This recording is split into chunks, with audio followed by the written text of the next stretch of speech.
برنامه ما جبوی فتح دیاربکر حضرت خالد بن ولید tarafından hatiye فتح کرنه و حضرت سلیمان دی عن زمان دا گدیویه لایویه لبادر شهید کتیه جبوی خاطر وان اصحابی و شهیدا امی قصیده کی جورا بله زور سپاس کرم که امتا گذارد کرد. ای خالق حی و جبار اش پیغمبر ولی کبار اچن ارضی bu nesite var hamdü sana ecnavet ray khay ecnerdi bu nesite var hamdü sana cismet ray khay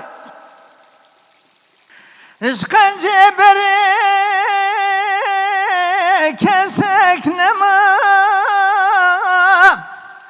اج مرشدا اج عالما ايام كدد ظالما حمد سنا اج نويت خاي ظالم هنا خدنا ناس ظلمتك بحد قياس أجدني مران معصايس حمد سنة أجنبت راوي باكي نما الدين بوملول كان محمد كرسول ايضا رجعنا بالخمول الحمد سنة اجنبت راي خاي كان محمد مصطفى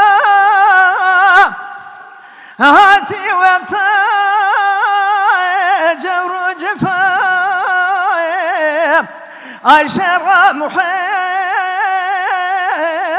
بخفايا حمد سنة جسمة راوي خاي قاضي رابو نجم مكتبا قبول لكن مذهبا اي حكمتك وقت مدى حمد سنة اجنبت راوي خاي او نظام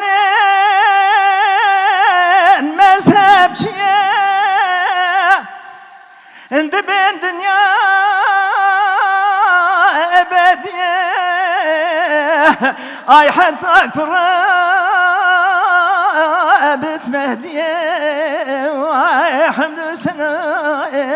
اجنبت راوي خاي اي حتى كرابت